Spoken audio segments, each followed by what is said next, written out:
Buenos días, bienvenidos a la segunda de estas jornadas en homenaje al Cardenal Cisneros. La iniciaremos con la ilustración de David Alonso García sobre una aproximación crítica a la Castilla de los inicios de la Edad Moderna. David Alonso es señor vicedecano de la Facultad de Geografía e Historia de nuestra Universidad Complutense de Madrid. Y en particular, de cara a lo aquí abordado, señalaremos entre sus obras los artículos Poder y Finanzas en Castilla, En el tránsito de la modernidad, un apunte histórico, publicado en la revista Hispania en el número 222 en 2006. También Carlos V, Madrid y el sistema fiscal castellano, en el número 2 de 2003 de la revista Historia Económica. Y asimismo, pues, del báculo al crédito, Cisneros y las finanzas de Castilla, con que colaboró en Génova, en el volumen 1 de Génova y la monarquía hispánica en 2011. Y también mencionamos aquí su tesis, Fisco, Poder y Monarquía en los albores de la modernidad en Castilla, 1504-1525, si mal no estoy. Y bueno, pues sin más, le cedo la palabra al ponente y le transmitimos pues nuestros más encarecidos agradecimientos por su presencia aquí. Muy bien, muchísimas gracias. Soy yo el agradecido por esta cordial invitación y agradecido en un doble sentido. Evidentemente por tener la ocasión de participar e intervenir sobre los temas que me llevan ocupando pues en fin, ya prácticamente 20 años. Y que me parecen pues un periodo muy interesante, las dos primeras décadas del siglo XVI, con un cambio dinástico, con cambios políticos, igualmente con figuras señeras como es el propio Cardenal Cisneros, sin ninguna duda, pues una de las figuras de las cuales pues podemos sentirnos en buena medida pues muy orgullosos por su labor política y también desde un punto de vista misional y en relación a la religiosidad del momento. También estoy agradecido porque la intervención de algún modo o la invitación llega justo en el instante en el que con la cuestión catalana, ¿no? Y una posible declaración unilateral de independencia y una doble legalidad, pues bueno, lo tenemos en la prensa todos los días y está en boga, y bajo mi punto de vista, y este es el planteamiento que voy a hacer quizás para llamar si cabe un poquito más al debate, pues no tanto realizar un paralelismo, pero sí ver cómo algunas de las condiciones del planteamiento que voy a trasladar sobre Castilla a principios del siglo XVI, pues de algún modo las podemos encontrar reflejadas en nuestra propia realidad, ¿no? Entonces, bueno, desde luego agradezco esta llamada porque es una oportunidad no solo de reflexión sobre lo que aconteció casi en estas tierras, en tierras comuneras, en tierras castellanas hace 400 años, sino que lo que está ocurriendo ahora mismo en España, en nuestro país. Bien, vamos a ver ahora. A modo de introducción, hubo un historiador, Prescott, William Prescott, con una obra absolutamente esencial sobre los reyes católicos de principios del primer tercio del siglo XIX, que bueno, ha dado lugar incluso a lo que se ha denominado por Richard Kagan, un historiador actual, el paradigma de Prescott. Kagan ha acuñado este concepto, paradigma de Prescott, a la hora de definir la enorme influencia que tuvo este historiador en la creación de la imagen de la España moderna en el mundo anglosajón. Según la visión prescottiana, según la visión de William Prescott, su título en inglés es History of the Reign of Ferdinand and Isabel the Catholic, el absolutismo, en el sentido más tradicional del término, el Estado moderno y la idea de una España unida fueron conceptos básicos, con una amplia trayectoria en la historiografía, insisto, anglosajona y también aquí en nuestra propia historiografía. Para dicho pensador, los reyes católicos, por cierto, todavía hoy se puede visitar la casa de este pensador en Boston, por si alguien tiene interés. Para dicho pensador, los reyes católicos fueron los creadores de un nuevo sistema político, donde la burocracia y el poder monárquico pues se encontraban en la cúspide de una sociedad bien ordenada. La Inquisición pues también tuvo un papel predominante como tema en la obra de Prescott. Así, siguiendo estas líneas, nuevas y remozadas instituciones creadas por los reyes católicos, impuestos más eficientes y un notable poder militar, junto a innovadoras fórmulas de control social, serían los factores propios de la España moderna desde aquellos momentos, desde los reyes católicos, y prácticamente servirían para definir pues toda la época moderna. Sería en suma la España del orden frente al caos. Ya se habrá podido adivinar que lo que voy a intentar trasladar es una imagen un pelín diferente, un tanto diferente. Los reyes católicos, en definitiva, fueron fruto de una guerra civil, no se olvide. La unión dinástica entre Castilla y Aragón respondía a criterios estrictamente dinásticos y ocasionales, y no tanto a un proceso intencional y maduro, donde los reyes católicos, a pesar del célebre tanto monta, no siempre eran reconocidos en paridad de condiciones en los diferentes territorios. Los territorios aragoneses se regían por una ley testamentaria que no era exactamente la misma que la castellana, y bueno, podríamos seguir dando algunos detalles, pero al final llegaríamos a la misma conclusión. La unión dinástica fue un proceso contingente, pudo suceder y pudo no suceder, y todos recordamos, en fin, pues que sin el fallecimiento del príncipe Juan, la princesa Isabel, o un posible descendiente vivo, ¿no?, entre Germana de Foix y Fernando el Católico, el segundo matrimonio de Fernando el Católico, pues la historia hubiera sido muy diferente. Insisto, por tanto, que la unión de los territorios hispánicos pues resultó contingente y no tanto digamos, un proyecto maduro. Bien. Junto a ello, la intervención, de algún modo, el objetivo principal pues pasa por ofrecer una visión de aquellas décadas. Me voy a centrar entre 1504 y la salida de las comunidades, de algún modo para contextualizar pues en qué marco se movió la actividad política de Cisneros, principalmente con sus dos regencias. También citaré, ¿no?, pues alguna cuestión relacionada con el gobernador, con Cisneros, y la propia salida de las comunidades cuando se asientan el orden hispanus en relación con la monarquía hispánica. Bien, como digo, el objetivo pues pasa por mantener, ¿no?, y decir que aquella no fue una transición dinástica, sin más, sino que constituyó un periodo, par de décadas, con características muy definidas que tendrían una importante repercusión en la formación del propio imperio de Carlos V. Y partiendo de este objetivo, pues llego de algún modo, si me permitís un cierto salto hacia adelante, a una de las conclusiones. La llegada a los reinos hispanos del régimen carolino no se hizo desde el orden, el control o la previsión, sino casi al contrario, desde la confusión, el azar, y no solo dinástico, y el oportunismo. Desde la incertidumbre, podríamos decir. De hecho, y aquí hay otra de las ideas principales, ¿no?, que pretendo desarrollar, entre 1504 y 1518 no puede hablarse de una Castilla con rey, pues Fernando el Católico fue reconocido como gobernador, pero un gobernador no es un rey. Es algo que me esforzaré por intentar justificar e intentar, pues bueno, ver qué consecuencias y qué connotaciones tiene este extremo. Era su hija, Juana, quien mantenía los derechos al trono a pesar de ser declarada reina inhábil. Claro, que un reino como el castellano, tan apegado a la tradición monárquica, no contase con un soberano o con un dirigente único durante 14 años, pues estaba llamado a tener notables consecuencias. Bien, voy a dividir mi intervención en dos apartados esencialmente.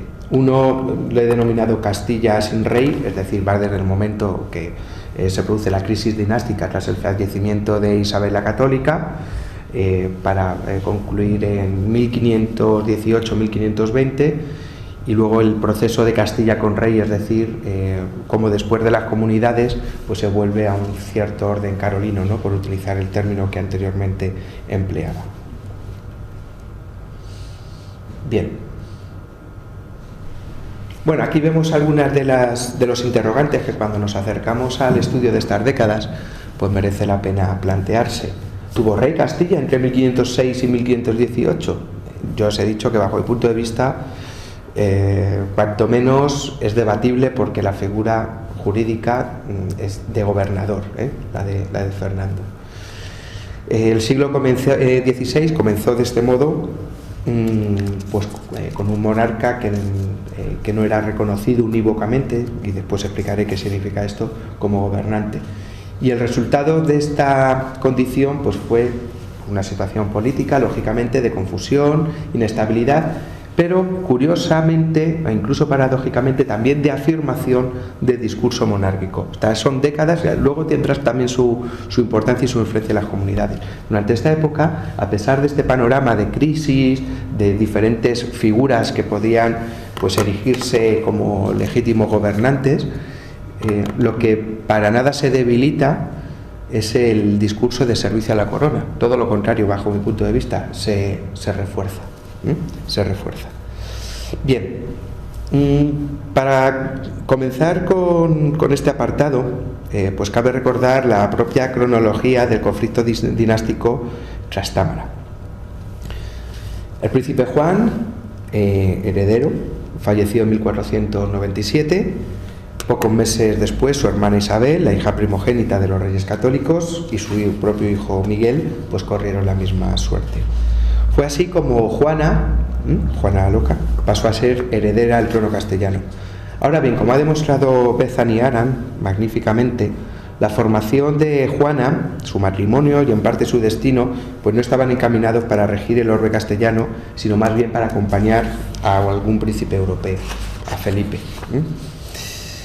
Pronto su matrimonio con Felipe I, con Felipe el Hermoso, pues creó la inquietud en la sociedad política castellana, la cual pues se acrecentó esta inquietud con la posible enfermedad mental de la futura reina.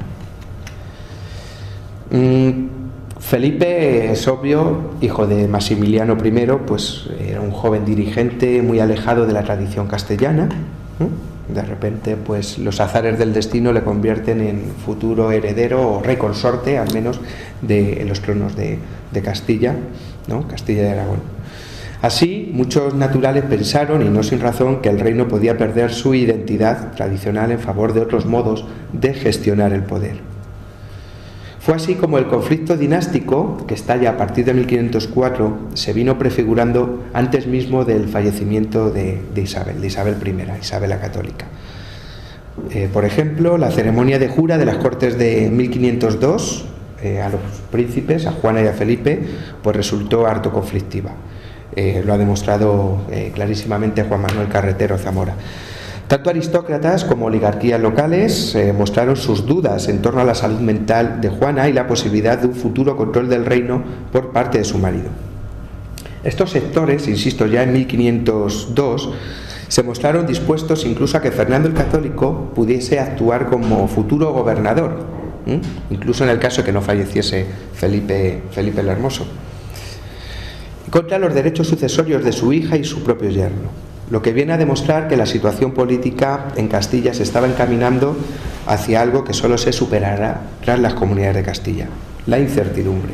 Me gusta mucho este término incertidumbre para definir estas décadas, y no sé si para definir nuestro tiempo. Bien, incertidumbre quizás consolidada o acentuada por el hecho de que no todos en Castilla apoyaban una posible gobernación de Fernando el Católico, tal como fue puesto de manifiesto 3 años antes, en las Cortes de Ocaña, en 1499, cuando un sector de la gran nobleza rechazó una hipotética gobernación del rey aragonés. Esta es la situación que nos encontramos antes de noviembre de 1504, antes del fallecimiento de Isabel la Católica. Claro, Castilla, las estructuras políticas en Castilla estaban en cambio desde 1492, y aquí no me refiero a Granada, ni a la expulsión de los judíos, ni a los grandes hechos, ¿no? Más bien a las estructuras internas, ¿no? Estaba cambiando el sistema fiscal, con la irrupción de los sistemas de encabezamiento y el nacimiento del moderno sistema de servicio de cortes. Los grupos de la corte habían entrado en un periodo de inestabilidad al fallecer el príncipe don Juan, Se ha detectado pues cómo existen estos movimientos de bandos, de facciones, ¿no?, que impregnan la práctica política del antiguo régimen. Claro, de repente los servidores de Juan, que estaban cómodamente ubicados para ser en el futuro los grandes dirigentes de la nueva monarquía, pues se encontraron de algún modo descolocados, ¿no?, ante el fallecimiento del príncipe, y tendrán que integrarse en otras casas. Bien,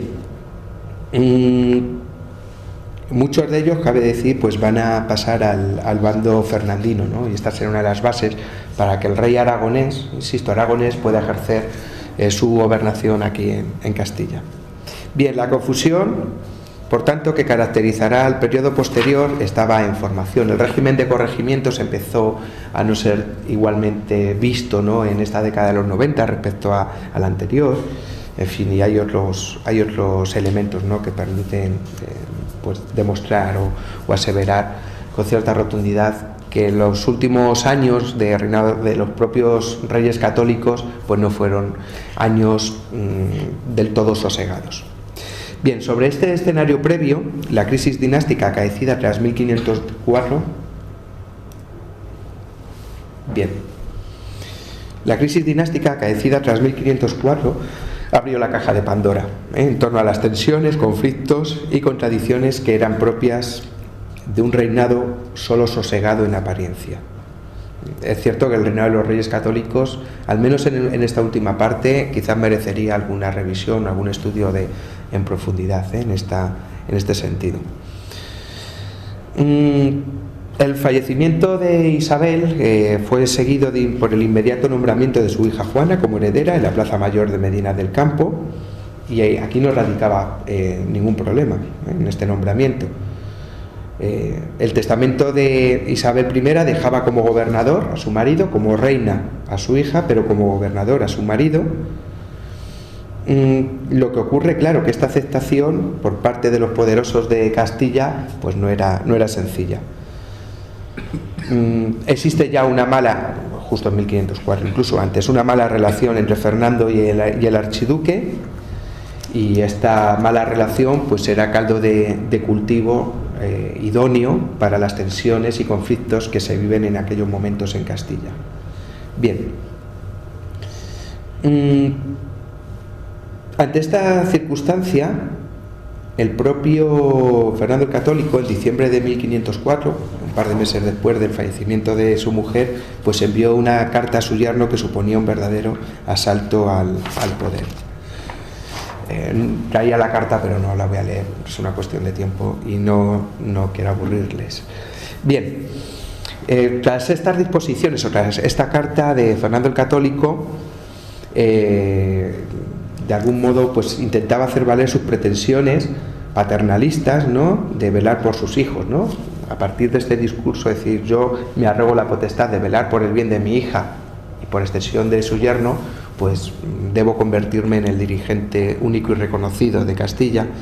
Bien, a partir de esta pues bueno, a partir de este discurso, pues Fernando el Católico va a conseguir una posición de privilegio en relación a su condición, insisto, de pater familias. De inmediato comienza el envío de misivas, de cartas, de instrucciones a las ciudades, por el que instaba el alzamiento de pendones por doña Juana. Vemos aquí el servicio a la corona, doña Juana es la reina, insta al servicio de doña Juana, pero claro, inmediatamente siendo propio Fernando el Católico quien se arroga, ¿no?, pues los cuidados en alma, cuerpo de su hija, esto es el gobierno del reino. Bien, claro, estos son los hechos, pero sin embargo si recurrimos a Zurita, Jerónimo de Zurita, el gran cronista de Fernando el Católico, pues vemos que existieron diferentes dudas, ¿no?, lo denomina así el propio Zurita, a la hora de encauzar su gobierno.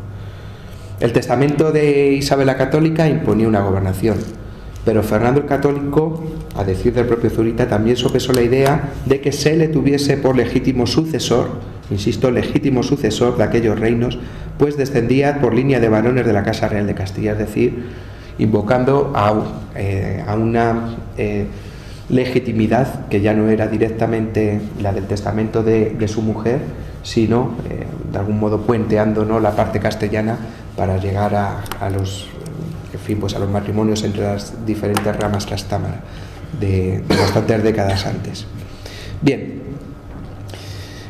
los flamencos, el entorno del archiduque, también se movieron con diligencia, como demuestra el envío de Monsieur de Ver como embajador para proteger los derechos de Felipe el Hermoso. Recordad que justo cuando fallece Isabel la Católica, Juana y Felipe no están en Castilla. Entonces, claro, Fernando pues envía esta carta, envía pues las instrucciones a las ciudades, básicamente porque tiene una presencia real y física aquí frente a la de su oponente. Bien, cuando llega el embajador, Monsieur de Ver, el archiduque proclama con nitidez, dando un puñetazo en la mesa, si me permitís el término, su intención de intervenir en Castilla. Y este es el panorama, un panorama de desconcierto. En enero de 1505 se van a celebrar las Cortes de Toro, enero de 1505. Son unas cortes un tanto paradójicas, porque en ellas se estableció el ordenamiento que definía el mayorazgo. Insisto, paradojas del destino. Se había clarificado el orden hereditario entre particulares para siglos, cuando la sucesión del reino estaba en el aire. Deja de resultar, insisto, paradójico. Bien, articulando su argumento a partir del testamento de la difunta reina, justo a la supuesta incapacidad de su hija, Fernando el Católico logró que dichas cortes le juraran como gobernador. O sea, pasan unos meses hasta que las Cortes de Castilla le juran como ordenador. Ahora bien, los procuradores realizaron serias objeciones. El resultado fue que en dicha reunión también se dio paso, o al menos se intentó, otra vía de legitimación, ¿no? Según la misiva enviada por el rey católico a las ciudades, dichas cortes deberían proteger la memoria de Isabel la Católica y los derechos al trono de la serenísima reina doña Juana, mi muy cara y muy amada hija, como reina y señora propietaria de estos dichos. No era casual, ni inocente, que Fernando el Católico dijese que Juana era reina y señora propietaria. Era un modo de decir que es ella y no Felipe el Hermoso, otra dinastía centroeuropea, en donde residen los derechos, ¿no?, soberanos. Bien, bueno, al menos la reunión de Toro de enero de 1505 pues trajo cierta clarificación. En esos momentos se entiende que la propiedad del reino pues recaía en Juana, mientras que su padre sería el gobernador. Pero claro, una de las características de Castilla en aquella época es que no hay una única visión ni interpretación, y en un panorama tan plural pues pueden entender que esto no fue aceptado unívocamente por todos los castellanos, ni mucho menos. La reacción desde Flandes, por consiguiente, no se hizo esperar. Se iniciaron desde el ámbito centroeuropeo las correspondientes medidas para asegurar los derechos sucesorios del archiduque. Y de este modo pues va a comenzar una agria pugna entre Fernando el Católico y su yerno, que se desarrollaría en diferentes espacios. Violencia incluida en las ciudades. Recuerdo alguna crónica, por ejemplo, sobre Toledo, ¿no?, la crónica de Alcocer, pues que habla de cuchilladas, algaradas entre partidarios de uno y de otro. Es decir, esto no es solamente político, también llega, por hacer un guiño a la situación actual, pues llega a las calles. Llega a las calles y con violencia. Bien. El bando flamenco en aquellos momentos pues recurrió a otra vía de legitimación, que pasaba por rescatar la figura de Juana del amparo y la protección interesada de su padre, para lo cual se debía poner en cuestión su supuesta incapacidad. Bien, en mayo, por ejemplo, de 1505, el embajador Beire, el embajador de Felipe el Hermoso, pues se esforzó hacia esta época, hacia estos meses, en señalar los falsos testimonios que se habían levantado en torno a la enfermedad de Juana. Era un modo de decir, Juana no tiene ningún problema de carácter mental y por lo tanto, como legítima propietaria, debe ser reina y yo, lógicamente, su rey consorte, ¿no? Bien. De este modo, la locura de Juana, más allá de su posible veracidad hasta llegar casi al mito, me atrevería a decir, pues comenzó a ser un valioso argumento, como más tarde sabrían aprovechar su propio marido y su primogénito, también Carlos V. Bien, la pugna, en definitiva, para resumir, pues estaba servida, cada parte contaba con unos argumentos que daban cobertura legal a sus pretensiones, y a partir de aquí todos los actos de gobierno estaban encaminados a conseguir apoyos y fidelidades. Uno frente al otro, el objetivo de Fernando y Felipe el Hermoso pues no era otro que hacerse con las riendas de Castilla, parece bastante obvio. Claro, para hacerse con las riendas del control, con el poder, pues no se limitan a resolver sus diferencias en el plano teórico, sino que ambos empiezan a tomar decisiones de gobierno. Este hecho nos parece muy importante, clave para comprender en toda su extensión que implica la confusión en estos años y por extensión prácticamente hasta las comunidades. No es que hubiera un desgobierno, sin más, sino que dos posibles gobiernos sobre unos mismos territorios ejercían medidas muy similares amparados siempre por su correspondiente legitimación. Dos posibles legalidades sobre un mismo territorio. Insisto, no puedo dejar de pensar en el tema catalán, ¿no? Se está creando pues una doble legalidad con dos poderes que intentan ejercer el dominio, el gobierno, la autoridad sobre un mismo territorio. Bien, lo tenéis aquí en la presentación destacado, ¿no? Gobiernan sobre los mismos territorios. Esto es importante, me parece, porque frente a una idea de guerra civil que enfrenta pues a dos partes que dividen el territorio, y ahora la reflexión va hacia la guerra civil. Pues la guerra civil, hay un bando que tiene un territorio, otro bando tiene otro, esto se evoluciona, pero cada uno, al menos en estricta teoría, domina sobre un territorio. Aquí no, es que los dos pretendientes empiezan a lanzar misivas, instrucciones, mercedes, favores, dones, etcétera, sobre lo mismo, de tal manera que una ciudad podía perfectamente recibir una orden de encabezamiento para recaudar impuestos de uno y de otro. ¿Y a quién tenemos que pagar? O sobre un mismo oficio aparecen dos posibles beneficiarios. ¿Quién es el legítimo poseedor del oficio? Esa es la situación que se vive en Castilla. Bien. La confusión, por tanto, señoreaba el reino, ya que era harto complicado precisar de dónde emergía el poder legítimo e irrevocable. La concordia de Villafáfila, unos meses después, pues pareció reconducir la situación. Es el momento en el que Fernando tiene que echar un paso hacia atrás o hacia la derecha, ¿no?, para irse hacia el este y hacia Italia. Y se supone que a partir de ahí Juana y Felipe pues tomarían las riendas del gobierno aquí en Castilla. Claro, ¿qué ocurrió? Fallecimiento en septiembre de 1506 de Felipe el Hermoso. De nuevo Zurita lo definió aquel momento con especial crudeza. Muerto el rey don Felipe, apenas se vieron en los tiempos del rey don Juan y del rey don Enrique en peor condición.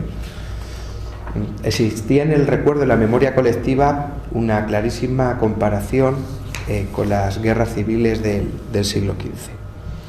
Bien, fue en aquellos momentos, en septiembre de 1506, cuando se forma la Junta o Consejo de Regencia, presidido por Cisneros, ¿no? Estamos prácticamente en esta primera regencia de Cisneros, que es menos importante que la segunda, 1516.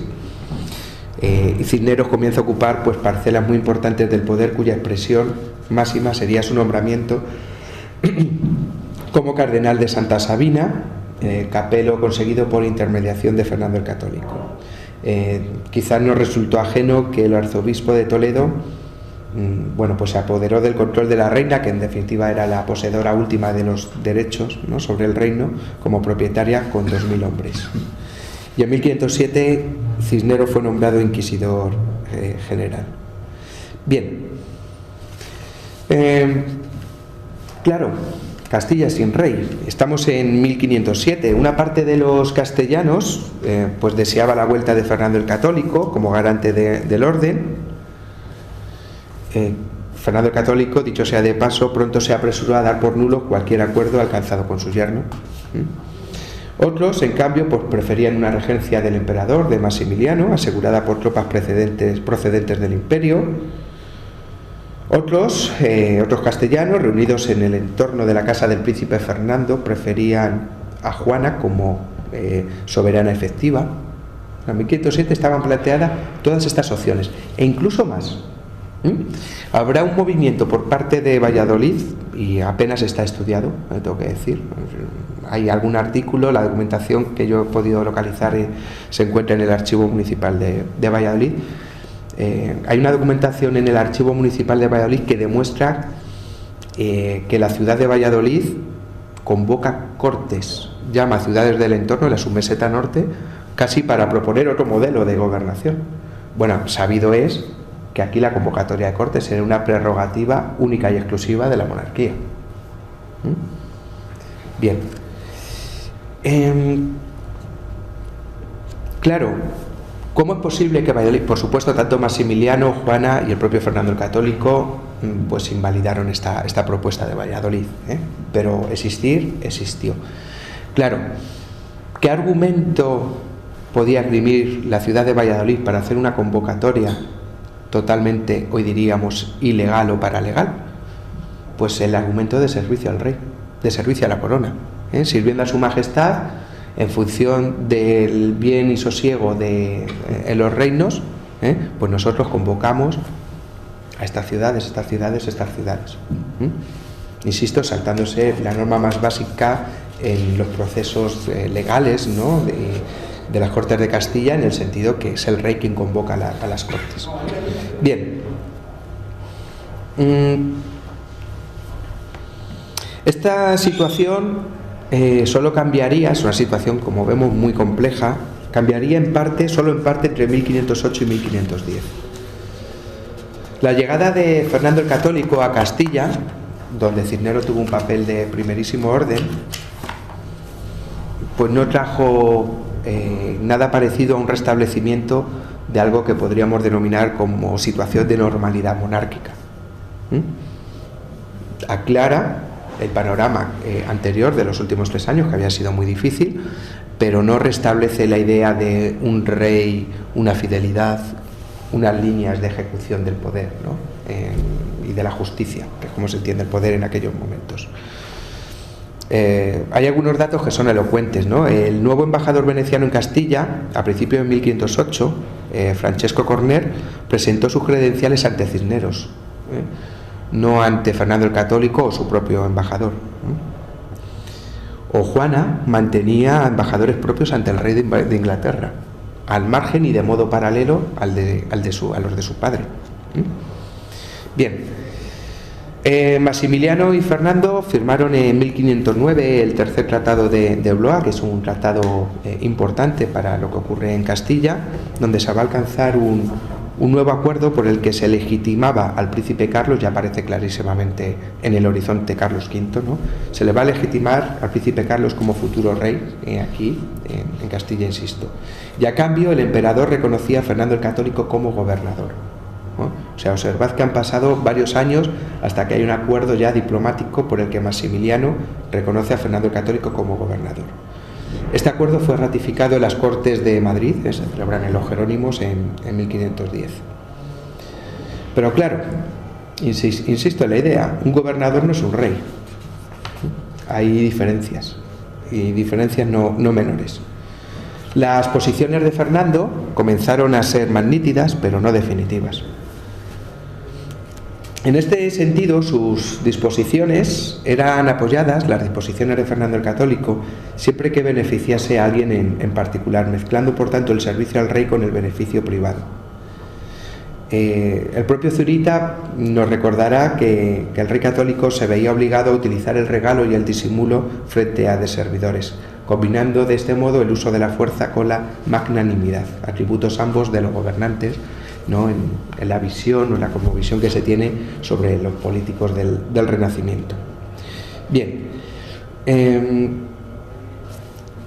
dicho de otro modo, estos atributos de fuerza y magnanimidad son atributos, como digo, del político, ¿no?, del gobernante de esta época, pero bajo mi punto de vista también en aquellos momentos eran expresión misma de la debilidad con la que Fernando el Católico podía ejercer el poder.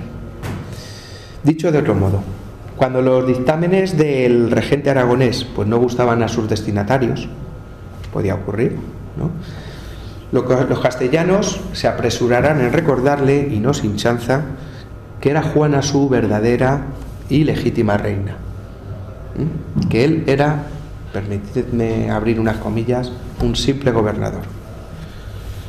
Sus vasallos, los vasallos castellanos, Castilla, solo debía seguir el servicio de la reina, el servicio a la corona, el servicio a una reina inhábil, eso sí, que no era otro que el que más interesase en un determinado momento.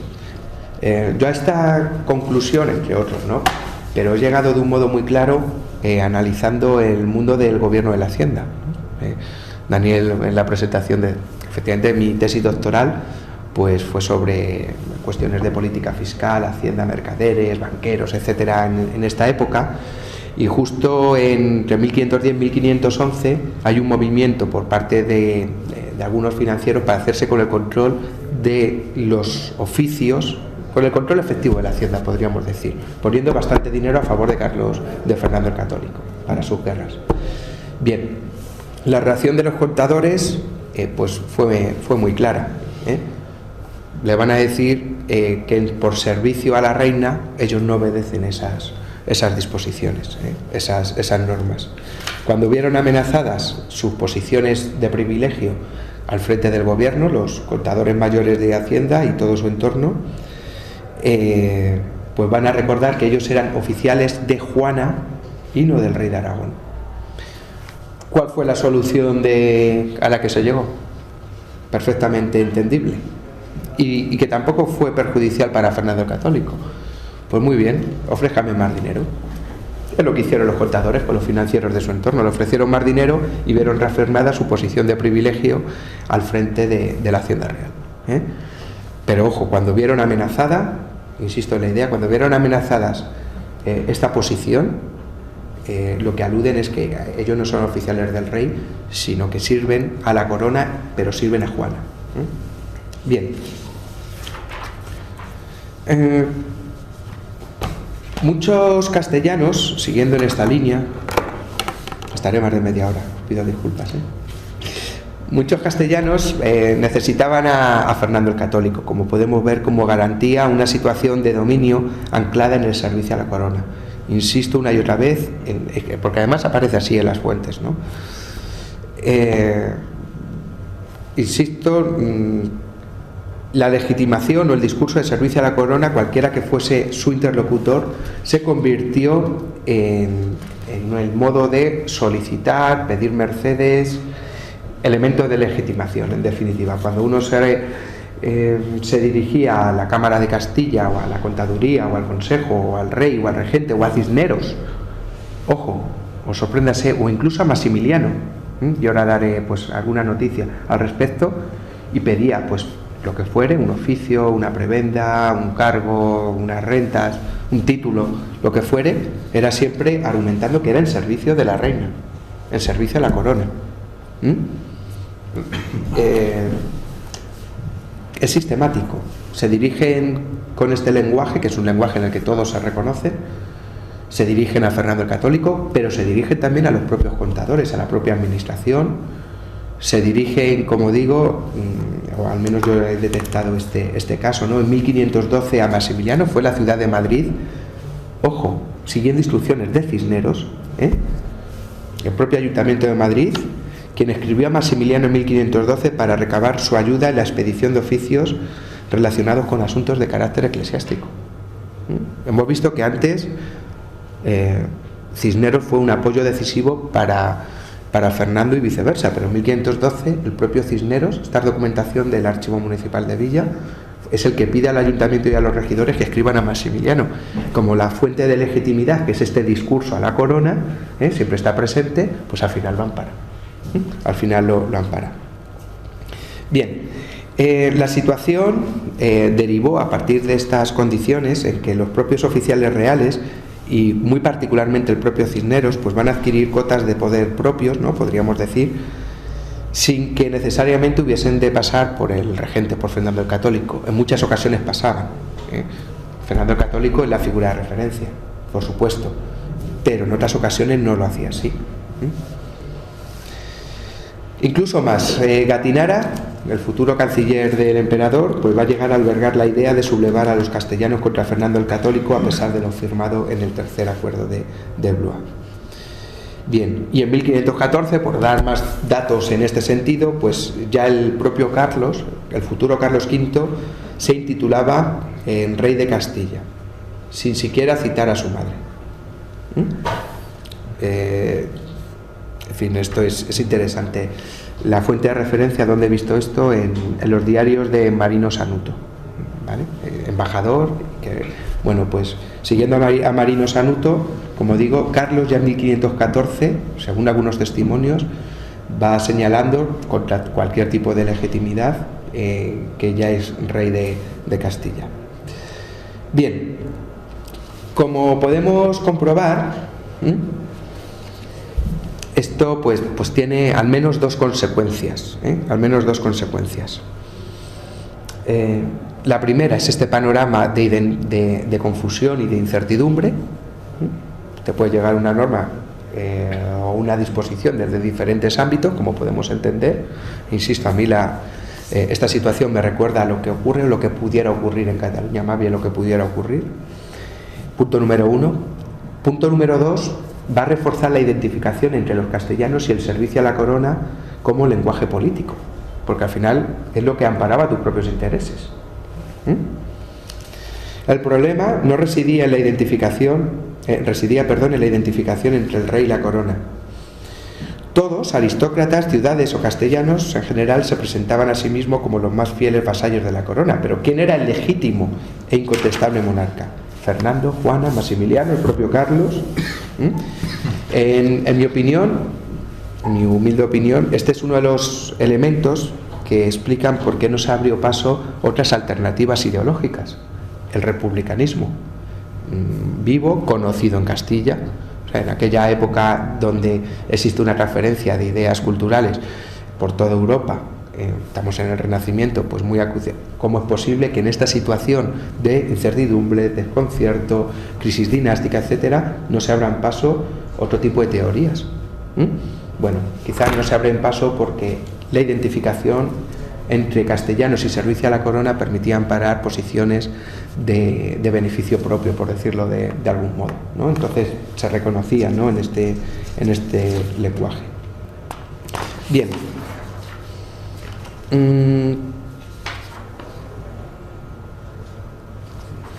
Voy a intentar avanzar un poquito más rápido. Para concluir este apartado y detenernos a cómo se llega, sobre todo con las comunidades, a otro orden, ¿no?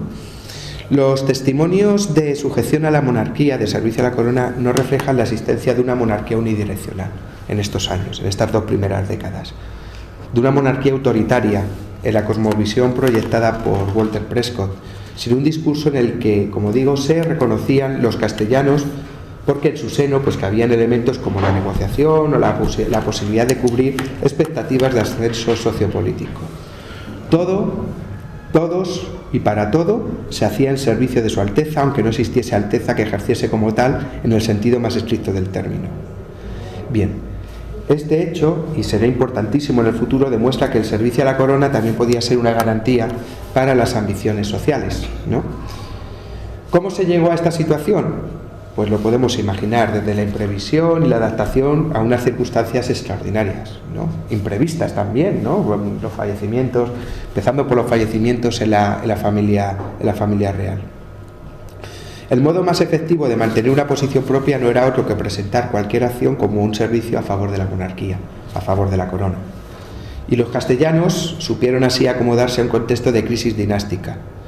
Cualquier acción se justificaba en nombre de su Alteza, aunque no hubiese orden ni aceptación previa. Esto ocurre con el conde de Tendilla, por ejemplo. Entre 1506 y 1508, 1509, lo que hace el conde de Tendilla, que es gobernador en Granada, es tomar rentas. Es decir, secuestrar rentas. Es lo que harán los comuneros. Secuestrar rentas.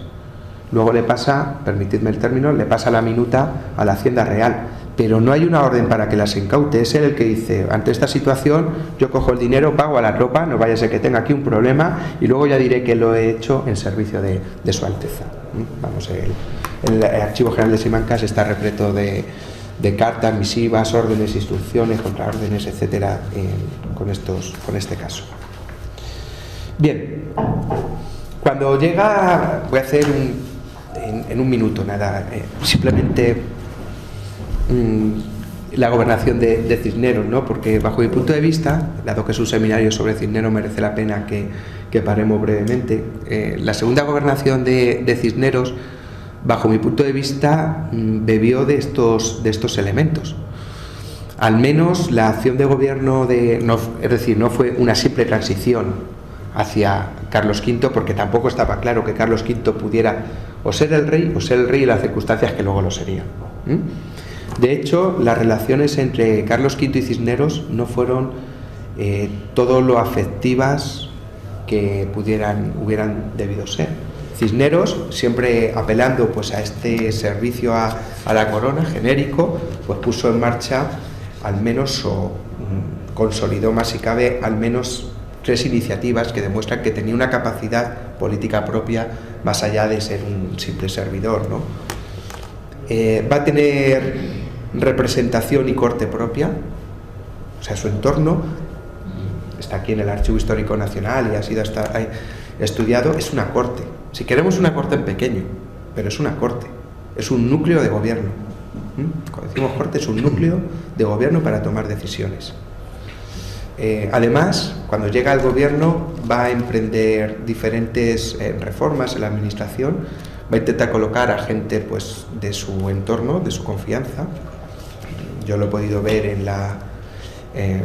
principalmente, aunque no únicamente, pero sí principalmente en la Hacienda. En la Hacienda. Beltrán del Salto, que por cierto luego su hijo es regidor aquí en Madrid. Beltrán del Salto, siendo simplemente contador mayor de cuentas, prácticamente se le deja o se intenta que sea el máximo gestor de todo lo relacionado con Hacienda.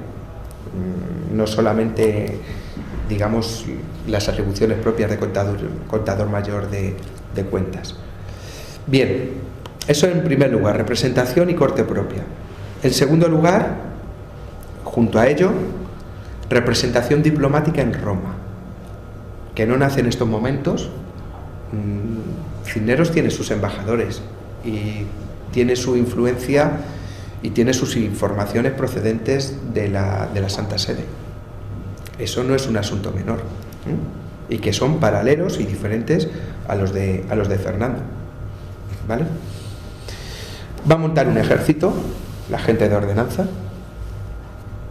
y va a procurar, en tercer lugar, en cuarto lugar, pues cambios en la fiscalidad, con una generalización del régimen de encabezamientos que se supone que es más llevadero para los pueblos. Control del dinero, control de la fuerza. Parte de las armas de los comuneros de Madrid es de la gente de ordenanza, por ejemplo. Si ahora mismo viésemos la correspondencia entre Cisneros y Carlos V, veríamos que algunas o muchas de estas medidas no se hacen con la aquiescencia de Carlos V, todo lo contrario. Todo lo contrario, pero sin embargo las mantiene. ¿Cómo las puede mantener? En servicio de Su Alteza. Como Su Alteza, que en el último término reina propietaria es Juana, pues esto lo ampara y lo permite. Bueno, esto evidentemente sería objeto casi pues, de otra intervención, ¿no? Y ahora ya sí que tenemos que ir un poco más deprisa.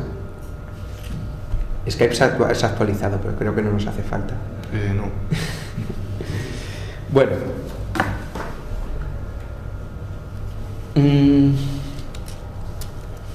Vamos a hablar ahora de Castilla con rey, es decir, cómo se llega de esta situación a una situación de restablecimiento de un orden donde al menos sin entrar en demasiados debates sobre qué es el absolutismo, el Estado moderno, etcétera, pero al menos hay una entidad única pues a la hora de reconocer quién te expide los oficios, ¿no? Y quién ejerce la justicia. Bien, a partir de 1522 Castilla va a entrar en un clima de mayor estabilidad. ¿Por qué? hay una razón: las comunidades de Castilla. Bien, ¿y cómo se sale de las comunidades de Castilla? En este punto hay que destacar tres ideas. Las voy a destacar directamente siguiendo la presentación. La primera, las comunidades de Castilla, como revuelta, no son estrictamente una guerra entre dos bandos perfectamente definidos. Las divisiones en cada bando, de hecho, van a estar presentes, van a aumentar la confusión. Recordemos que en Castilla Carlos V deja 3 gobernadores y las pugnas y diferencias de opiniones que tienen entre ellos son tremendas. Tremendas. El almirante está mucho más próximo a las posiciones comuneras, el condestable es mucho más duro. Detrás de esto no solamente se esconden, diferentes opiniones. Lo que se esconde es que el condestable, dentro de este servicio a la corona, lo que intenta es proyectar a su parte, a su gente. Lo mismo que hace el almirante. O lo mismo que hace la gente del Consejo Real, que son los 3 grandes apoyos. Bien, Adriano Duque, es más neutro, ¿no? Al final es el garante, pero entre los bandos o las facciones que apoyan a Carlos V existen unas diferencias muy nítidas. Lo mismo ocurre en el bando comunero. Las comunidades son un movimiento muy plural, muy plural. Son unos movimientos donde, por ejemplo, Murcia se negaba a cumplir órdenes o alguna de las órdenes emanadas de la Santa Junta.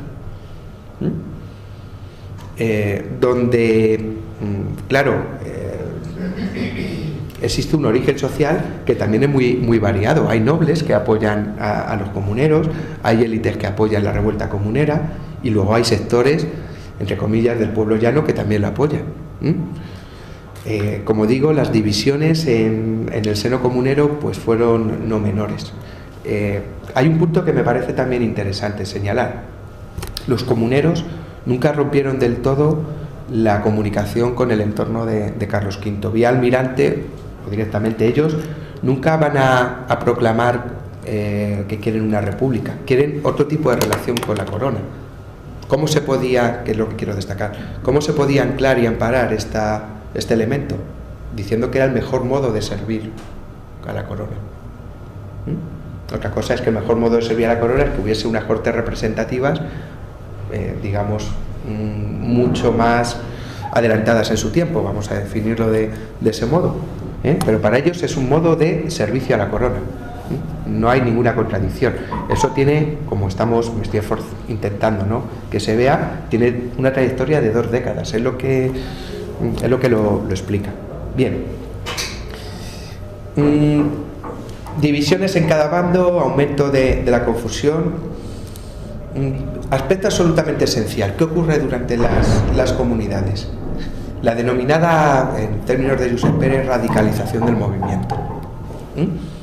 Es decir, hay un momento en el que las comunidades de Castilla, dentro de este panorama de confusión de 2 décadas de incertidumbre, donde todo se justifica en ese servicio genérico a la corona, pues realmente se convierte en una en una revolución de carácter social que susceptible de atentar contra los intereses de los poderosos, de la gran nobleza, de las élites.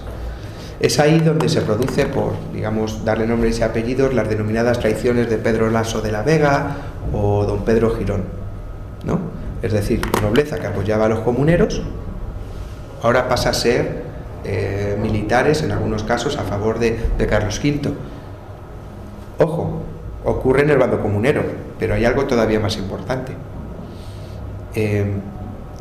La nobleza, una parte de la nobleza que se había mostrado tibia en el apoyo a Carlos V, ¿no?, tampoco sabía muy bien qué podía suceder, cuando observa que ya la revuelta se ha convertido en la revuelta antiseñorial que magníficamente describió Gutiérrez Nieto, que empiezan a solicitar pues elementos que, como digo, ya eran subversivos, ¿no?, por decirlo de algún modo, pues hacen cuerpo con el propio monarca, y es ahí donde se establecen las bases, para ir concluyendo esta parte, se establecen las bases de la futura entente entre Carlos V y la monarquía en general y las oligarquías y las élites castellanas.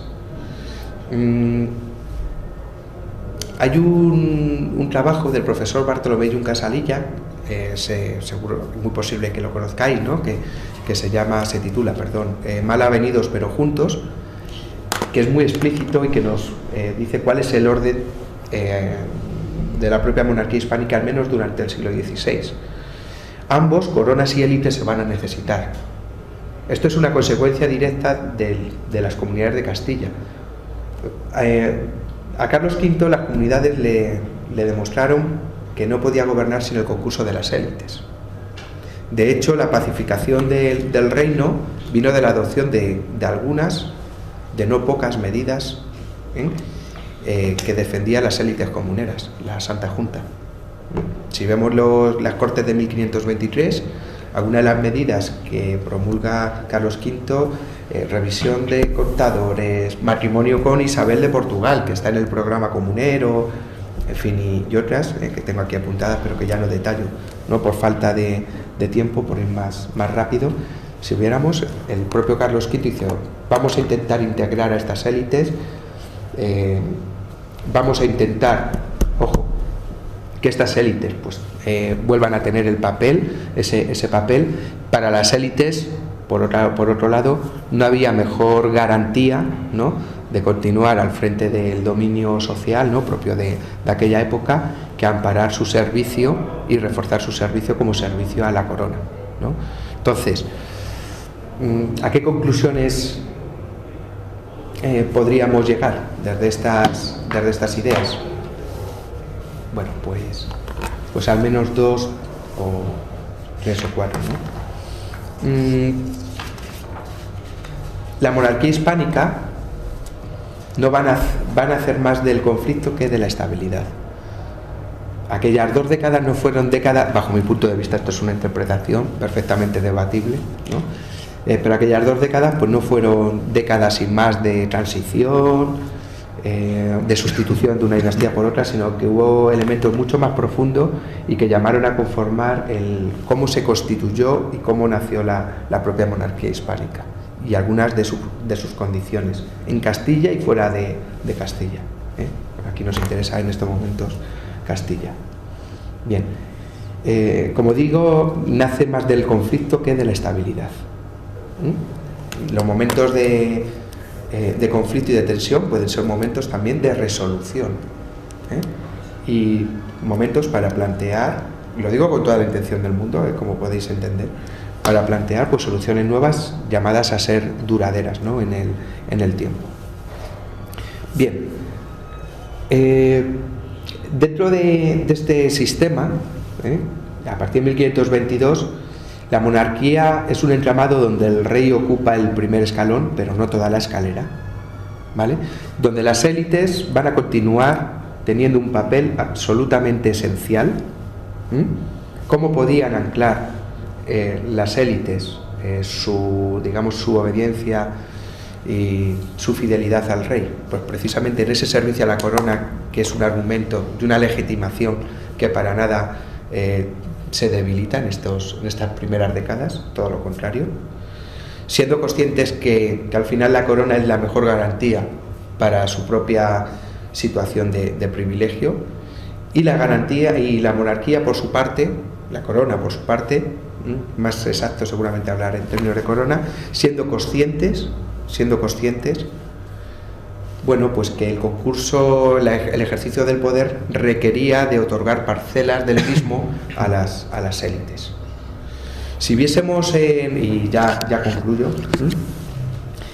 si viésemos en una línea en el tiempo, de estas que gustaban mucho las ideas del progreso en el siglo XIX, nos sorprendería comprobar cómo hay una cierta ruptura o marcha atrás. Es decir, si el reinado de los reyes católicos, aun con los matices con los que empezaré y todo ello, consolidó alguna de las estructuras del Estado moderno, bajo mi punto de vista, con los Austrias casi hay una cierta regresión. No veamos regresión en términos ni positivos ni negativos, sino simplemente un menor desarrollo.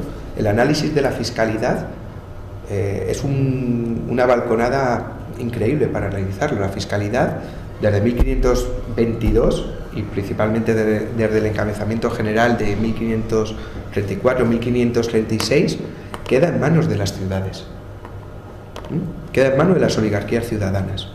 Y cuando digo queda en manos de las oligarquías ciudadanas, no solo es su gestión, sino que a modo de concierto vasco actual existen las denominadas obras de alcabala, por el cual las ciudades, sobre los propios impuestos de la monarquía, lo que hacen es quedárselos. La monarquía lo acepta, o sea, no es corrupción, no nada por el estilo. Las obras de alcabala es el pacto constitucional. Usted cede constitucionalmente la gestión de estos impuestos a cambio de un precio. Yo le entrego X, yo recaudo X más 2, más 3, más 4, lo que fuera. E incluso, y ya concluyo, en una cuestión que he publicado, si analizamos los debates sobre la fiscalidad en tiempos de Felipe II, veremos que el propio Felipe II asume que no tiene derecho a imponer nuevos tributos, nuevos impuestos, sino que lo tiene que obtener con aquiescencia y beneplácito y acuerdo de las Cortes de Castilla. Ojo, al final para Felipe II, con esto es lo que quiere el dinero, se le otorga vía servicios, principalmente, pero no deja de resultar harto significativo que tenga que ser vía significativo y no como expresión de la soberanía regia. ¿Vale?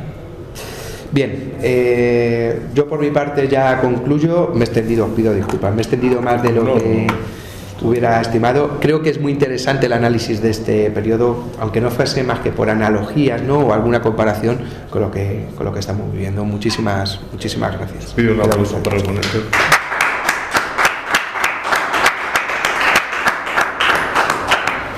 ¿Hay alguna pregunta? Por favor. Me gustaría preguntar, la primera, ¿cómo en medio de esta situación de respeto de caos interno y de inestabilidad política, Castilla hacia el exterior sí que, o si lo hacía, inspiraba una posición de poder, y se ven sus victorias como la anexión de Navarra, las victorias en Italia, la expansión en las Indias? Y la segunda pregunta es cuál es el papel o la posición de la pequeña nobleza, es decir, la hidalguía, durante todo este periodo. Si tenía alguna posición propia o estaba en manos de los magnates o de diferentes facciones. Bien, bueno, muchas gracias por ambas preguntas que son muy interesantes. Bueno, vamos a ver, habría que... Es cierto, es una cierta paradoja o una cierta contradicción. Yo creo que la expansión que continúa en estos años se produce por lo que se ha dado a denominar, o se produce principalmente por lo que se ha dado a conocer como modelo mixto. En el caso de América es muy claro, pero incluso en otros territorios. ¿Qué es esto del modelo mixto? Muy fácil, es un acuerdo entre agentes privados y la propia corona para llevar a cabo diferentes empresas de colonización en América. Vamos a ver, los grandes colonizadores de esta época, permitidme el término y le ponemos de nuevo comillas, son contratistas.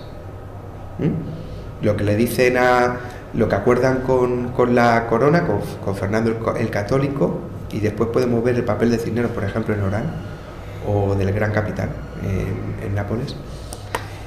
Lo que acuerdan con la corona es, muy bien, nosotros conquistamos o anexionamos, usted no le cedemos, usted se reserva la soberanía, nosotros tenemos su apoyo político, pero buena parte de la gestión económica no la reservamos, del producto económico.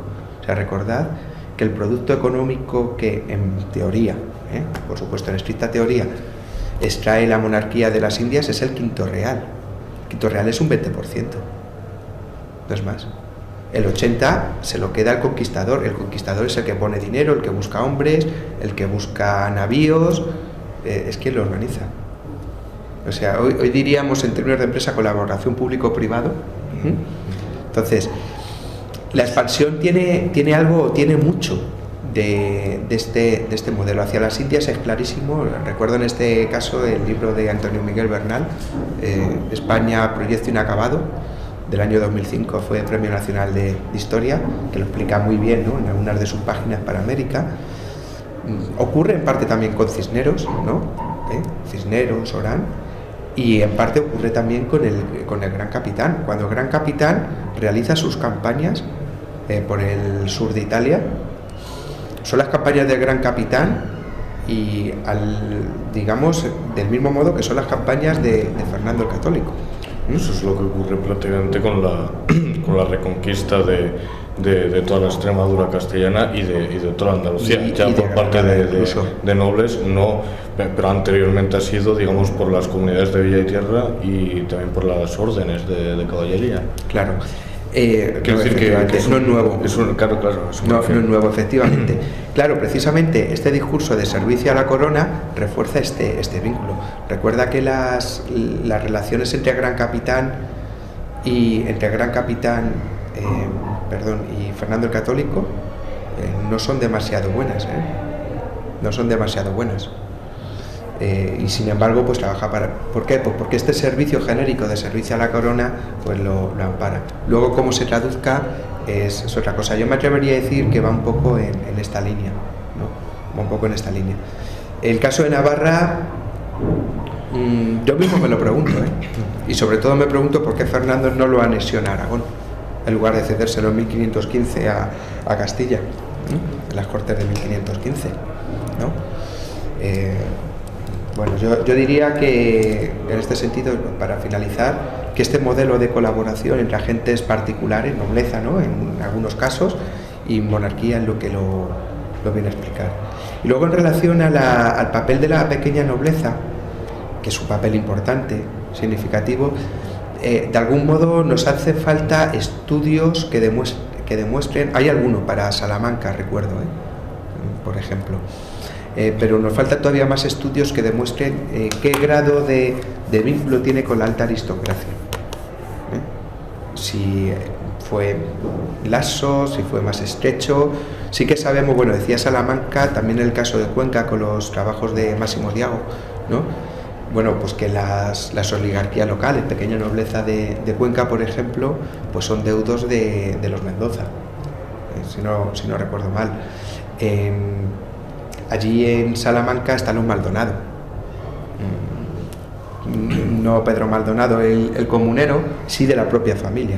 Dicho sea de paso, entre el conde de Pimentel, realista, y Maldonado hay un juego, una regiduría, que lo mismo también explica por qué Maldonado está en los comuneros. Pero nos hace falta todavía más estudios para ver qué tipo de vínculo exacto existe entre alta y pequeña. Por algunos indicios parece que bastante estrecho para el dominio de las ciudades.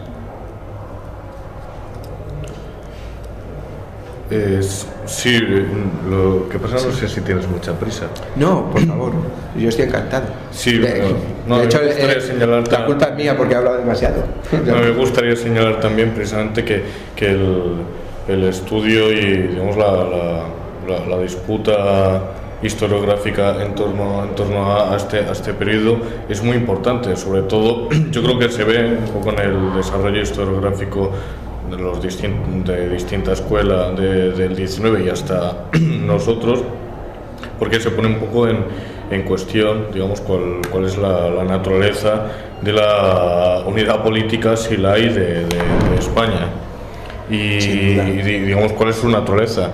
En este sentido, simplemente mencionar algunas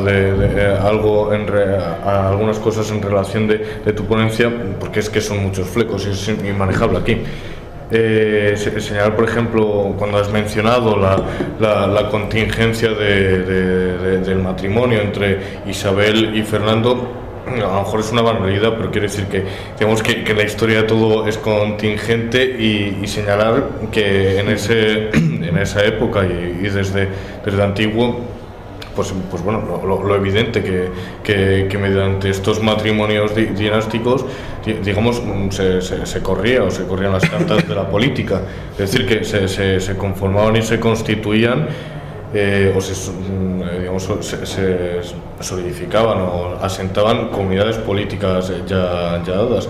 Y yo creo que esto se ve hasta en la misma naturaleza de las coronas que están aquí en cuestión, que son coronas compuestas, y por eso son coronas. Se unieron ya los reinos de León y de Castilla, y también con los señoríos vascongados, etcétera, y al igual Aragón, sobre todo con los principados o sea, con los condados que luego constituyeron el Principado de Cataluña. Quiero decir que estas uniones fueron siempre muy polémicas, y siempre hubo partes, digamos, en las partes que iban a unirse, pues en disputa y tirando por sus intereses, aunque integrados, digamos, en esa unidad común. Y luego, pues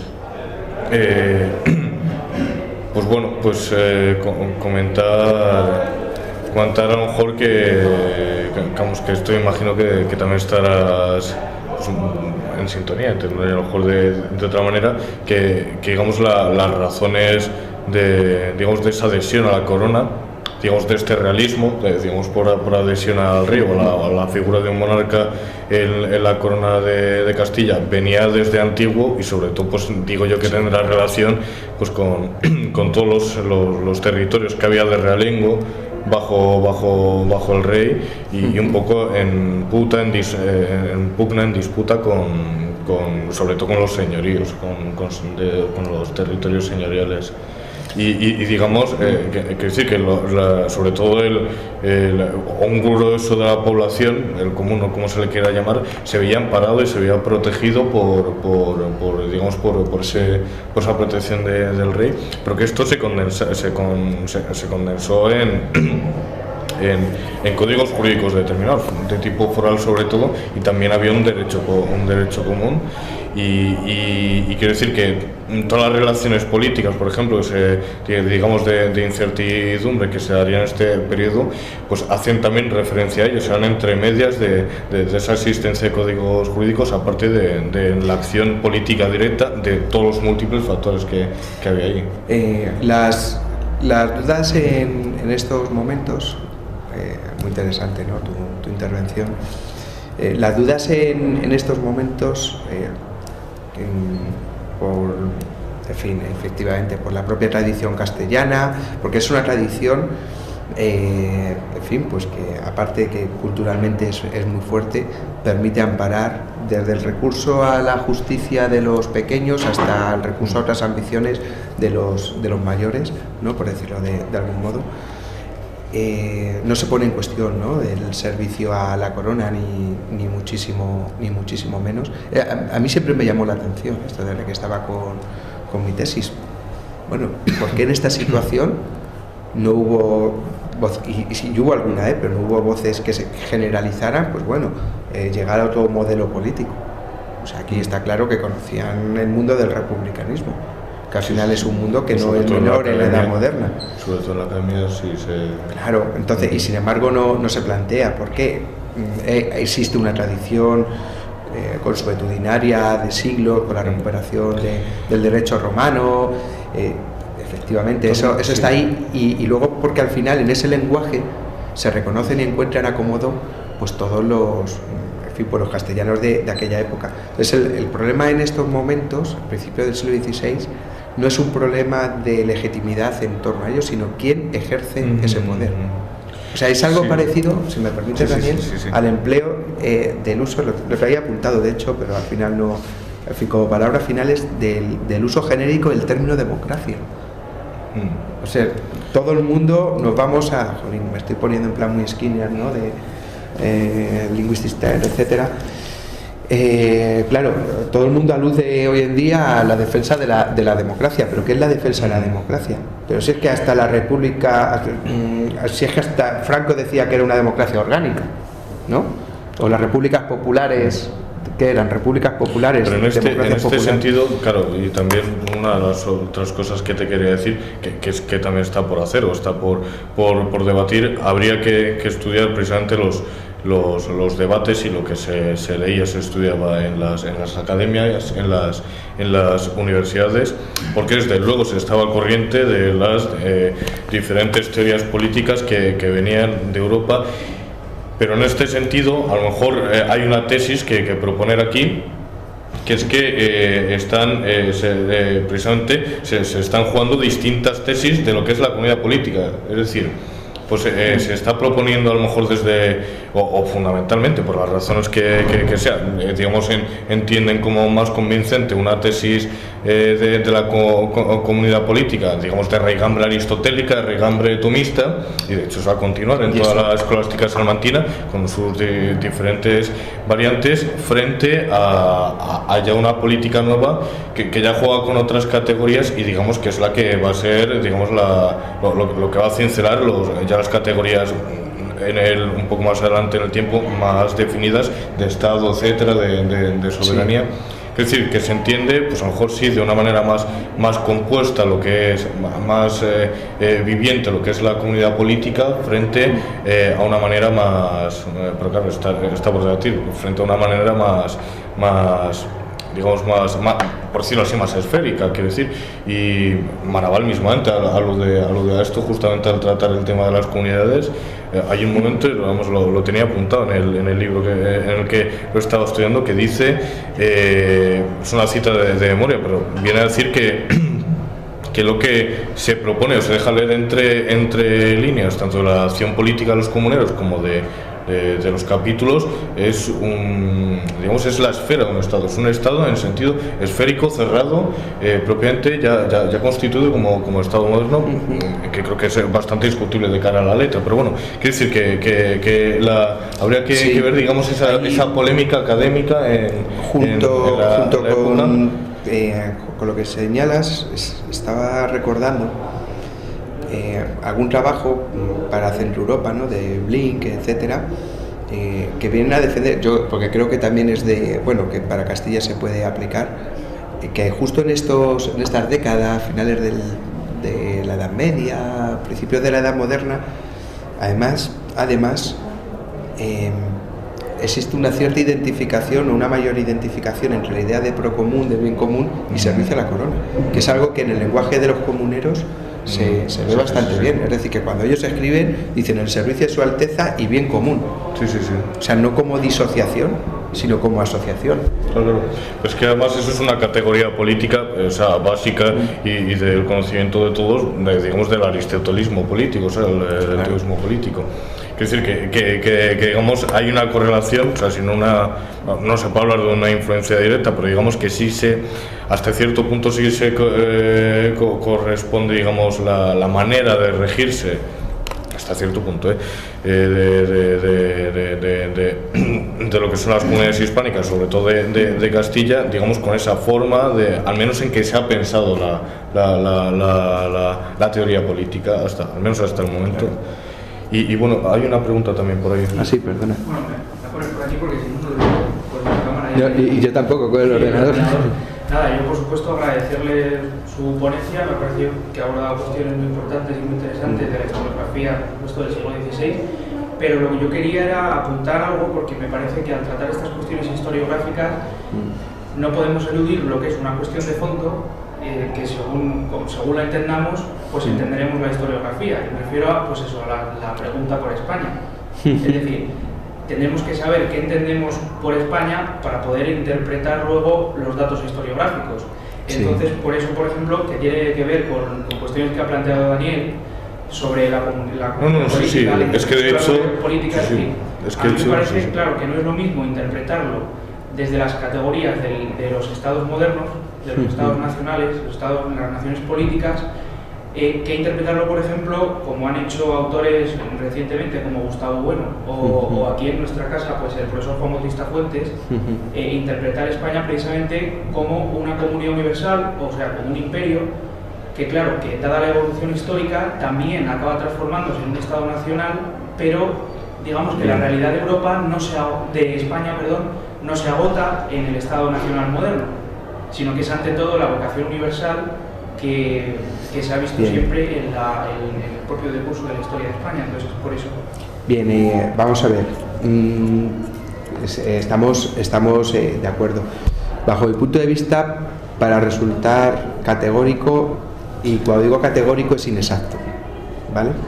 Si yo tuviera que dar una fecha que dijeran cuándo se crea España como entidad política, no como comunidad cultural, la conciencia de una geografía común, etcétera.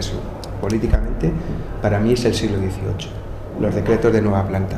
O sea, en aquellos momentos lo que existe con los Austrias, ya no con los reyes católicos, por supuesto, con los Austrias es una monarquía compuesta, ¿no?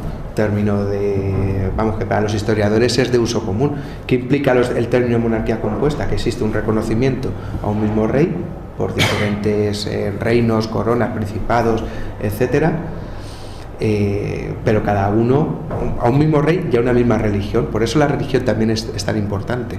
Es una cuestión cultural, de creencia, pero es también una cuestión política, porque al final, ante la ausencia de grandes elementos de homogenización y elementos unitarios, salvo la Inquisición en Castilla y Aragón son diferentes, salvo por la Inquisición, que es la única institución común a ambos reinos, ¿no? Y la propia figura del monarca. Eso cambia con los decretos de nueva planta. El Estado-Nación, yo me atrevería a decir que es un pelín, es un poco más tardío, siglo XIX, ¿no? Por lo que conlleva la idea de nación.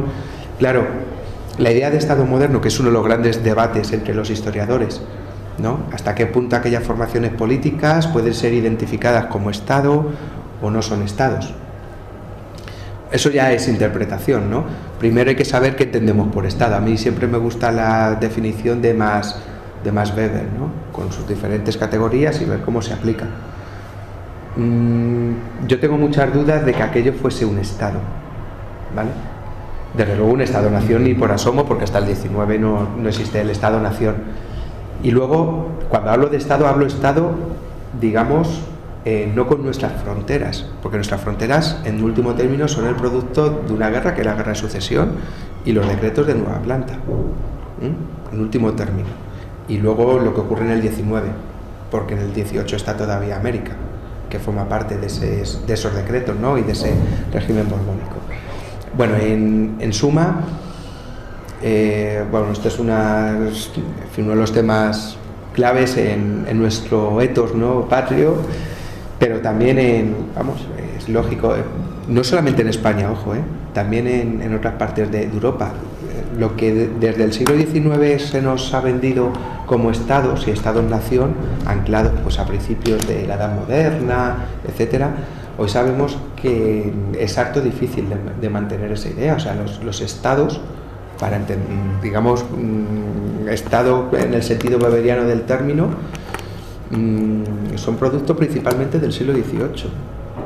Quizás la entidad, el país más centralizado en aquellos momentos, que podría ser, con matices, Francia, no la misma Francia, las mismas fronteras que la actual, pero incluso tenía diferentes tipos de, en su relación con el rey, diferentes territorios. No era lo mismo los países de Estado que los países de elección.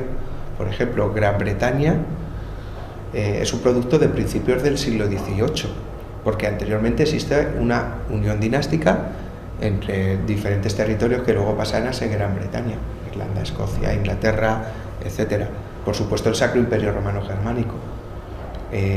Lo que ocurre en Castilla, más Aragón, más esta confederación. Es más, es que luego, dentro de la propia idea de Castilla como reino, los territorios son diferentes entre sí.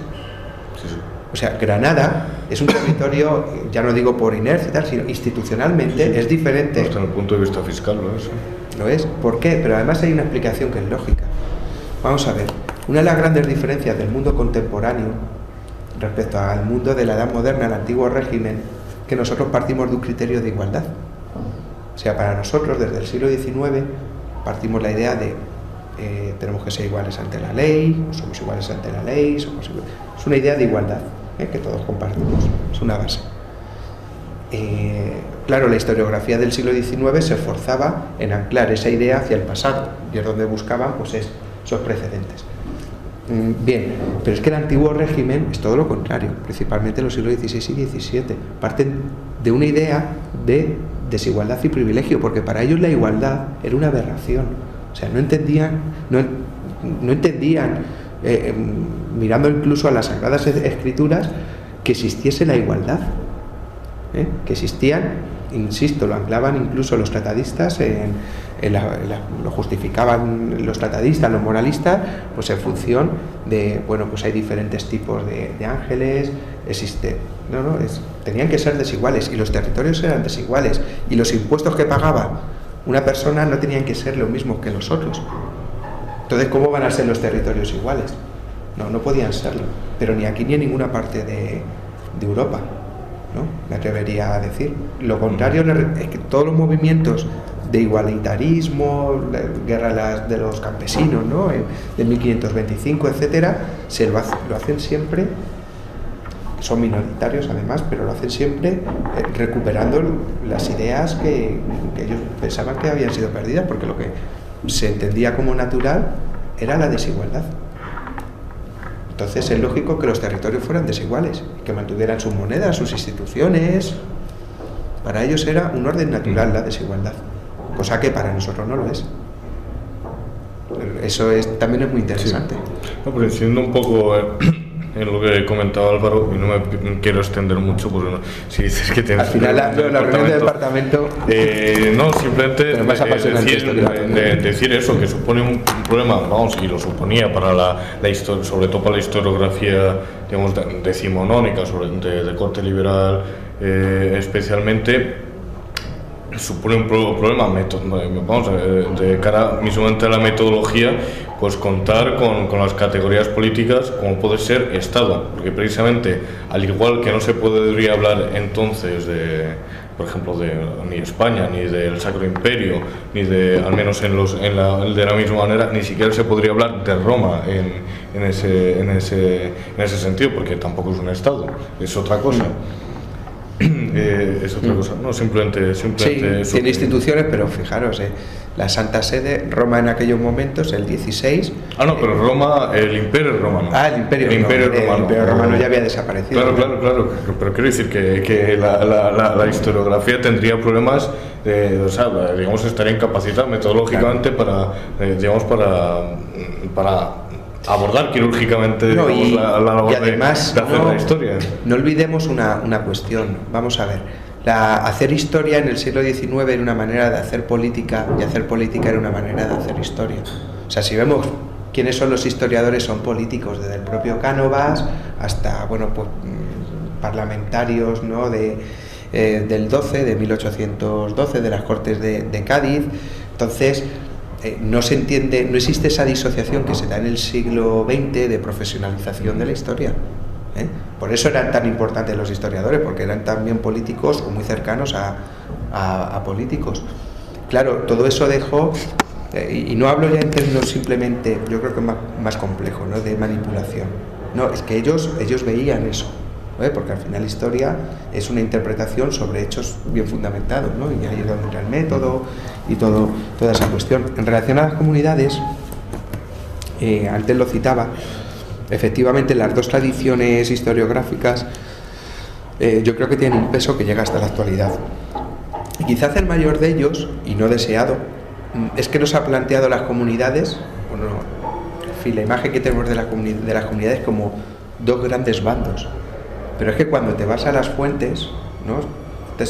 Permitidme la broma, este es el defecto que tenemos los historiadores, que nos metemos con los papeles de esa época y te replantean muchas cuestiones para cuando luego vas a la literatura de apoyo, ¿no?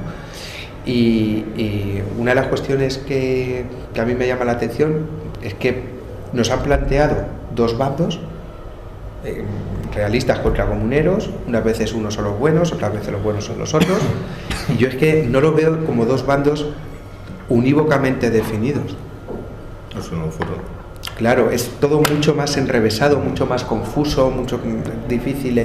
Las relaciones entre partes de uno y partes de otro nunca se rompieron, los conflictos en el seno de cada uno de los bandos siempre estuvieron presentes y por lo tanto,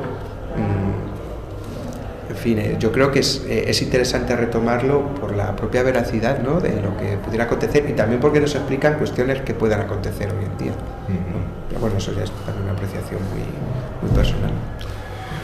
Sí, perdón. Yo no tengo formación histórica, me gusta la historia, pero no estudio historia, por lo cual pues en estos últimos años ten en cuenta que muchos problemas que en la actualidad tienen raíces históricas que son muy profundas. Y no sé si quizá a mí me da la impresión de que hoy en día, andando un poco la vida a nuestro alrededor, el gran peligro que hay con respecto a la historia es en el fondo el influjo de carácter ideológico, que a veces puede terminar tergiversando lo que es la historia. Sin duda. Entonces, en ese sentido, me gustaría hacerte dos preguntas, preguntas que ignoro. O sea, ¿en qué medida? Yo creo que lo que está pasando actualmente, como has hecho una correlación con problemas de la actualidad, por ejemplo, el tema de Cataluña, yo creo que el problema de Cataluña al final es un problema identitario, no sabemos ni quiénes somos, ni dónde venimos, ni dónde vamos. Pero creo que es un problema identitario en Cataluña, sino a nivel nacional, que se manifiesta en las periferias. Entonces, la pregunta que yo quería hacerte, David, es ¿en qué medida el eclipse de esta época que nos has contado ahora, que yo creo que tiene una cierta significación, simultáneamente con el desarrollo que hubo en el siglo XIX, con todo el tema de la industrialización, de la burguesía catalana, no puede estar un poco el eclipse de esto, puede ser un poco el origen de este problema actual que estamos viendo en la actualidad con el tema de los nacionalismos en España? Una pregunta que quería hacerte sobre este tema, ¿no? Y bueno, luego si acaso quería preguntar otra cosa, pero bueno, vamos. Vale. Bueno, es una pregunta muy interesante y esencial, efectivamente. Vamos a ver, España tiene... Otra pregunta que se me ha olvidado, estaba intentando recordar, discúlpame, no me has apuntado. Cuando hablamos antes del tema del servicio entre Castilla y la Corona, yo la pregunta está reforzamiento mutuo, ¿es Castilla y la Corona? Pues en el fondo era Castilla, porque la Corona al final estaba supeditada a la Iglesia, aquí que en aquella época el bien supremo era la salvación del alma, ¿no? Entonces, ¿en qué medida no había una subordinación a este bien supremo superior? Actuaba como un fin de un carácter de cohesión y de integración. Esas son dos preguntas que quería hacerte sobre este asunto. Bien, bueno, pues por ir por orden. Bueno, la primera de las preguntas es la que se hace, la que nos hacemos los historiadores y nos la llevamos haciendo tantísimo tiempo, porque efectivamente una de las de los déficits, ¿no?, del Estado-Nación español es que la identidad entre el Estado y la Nación no ha sido tan clara como en otros países en el siglo XIX. Y bueno, pues han dado, ya aquí quizás cabría remitir pues a los libros de Álvarez Junco, por ejemplo, ¿no?, entre otros. Y esto es, en fin, es muy complejo, ¿no?, eso. Entonces, vamos a ver, aquí hay una cuestión para entrar y mojarme, ¿no? Claro que hay un riesgo ahora mismo de manipulación. Lo decía anteriormente, la historia es un elemento de legitimación a un orden político. Lo ha sido y lo será, siempre. Y el nacionalismo catalán está manipulando clarísimamente la historia, o sea, eso es evidente. Desde el mismo uso del término catalano-aragonés, corona catalano-aragonesa, que yo no la veo por ningún lado, hasta otras muchas cuestiones. O sea, eso es así. Ahora bien, y aquí tendríamos que hacer una cierta mea culpa colectiva. También cuesta mucho asumir en España, si queremos, por el nacionalismo español, que tiene sus propios mitos, y los reyes católicos es uno de ellos. En fin, simplemente leer, no a mí, por supuesto, pero a otros autores muchísimo más versados, que te vienen a decir que no, que hasta el siglo XVIII realmente España no puede ser considerado como un estado y un embrión de Estado-nación. O sea, a mí la verdad es que cuando escucho algunas declaraciones, y no, es que es el estado más antiguo de Europa, digo, uy, qué lástima que durante 30 años se viene revisando esta idea y no ha calado. Ojo, y no ha calado interesadamente.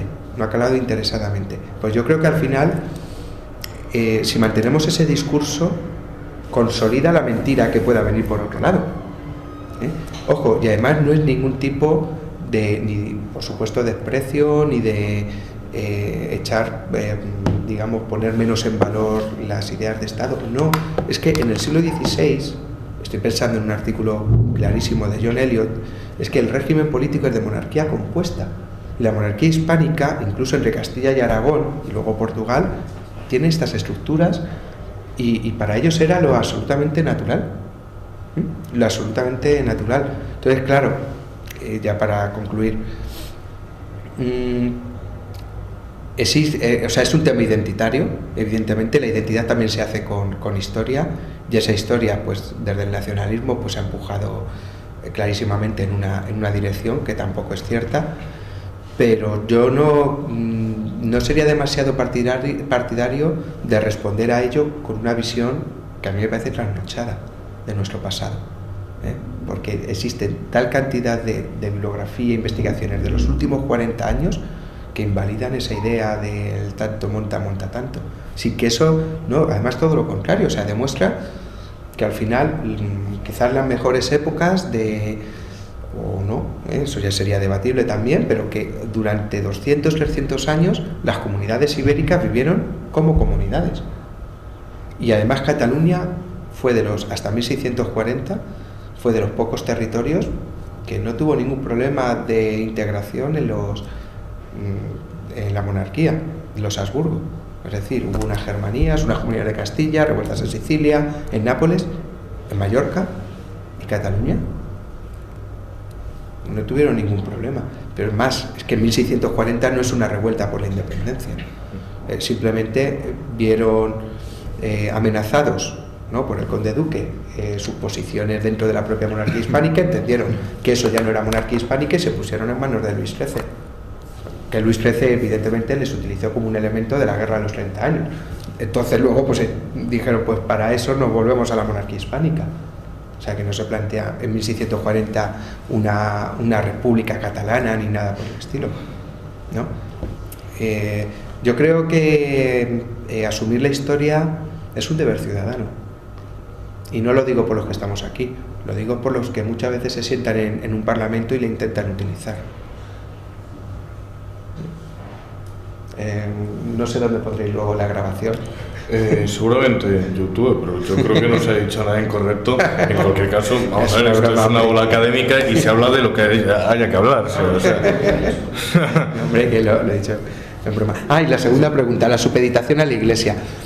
Supeditación, yo diría más bien imbricación, integración. Efectivamente, la finalidad última de aquella sociedad, tal como se autoconcebía, era la salvación eterna en el más allá, y el orden político se debe, pues bueno, poner a disposición, ¿no?, de este fin supremo. Eso es cierto. También es verdad que la Iglesia es un elemento, pues, de control político, que el pecado es sinónimo de delito y el delito es sinónimo de pecado, y progresivamente más, que existe además desde los años 30 del siglo XVI un proceso de confesionalización en toda Europa muy fuerte, donde cada vez es más difícil la disidencia religiosa, por lo menos hasta principios del siglo XVII. Ojo, en el mundo protestante y en el mundo católico, no solo en uno de los dos mundos. Entonces, no sé si calificarlo como supeditación. Desde luego integración existe, forman parte de una misma realidad, que el mundo del antiguo régimen, al menos hasta el 18, con la Ilustración, la secularización, etcétera, pero es que la vida es religión y la religión es vida, es que está en todo, en el día a día, en todo, ¿no?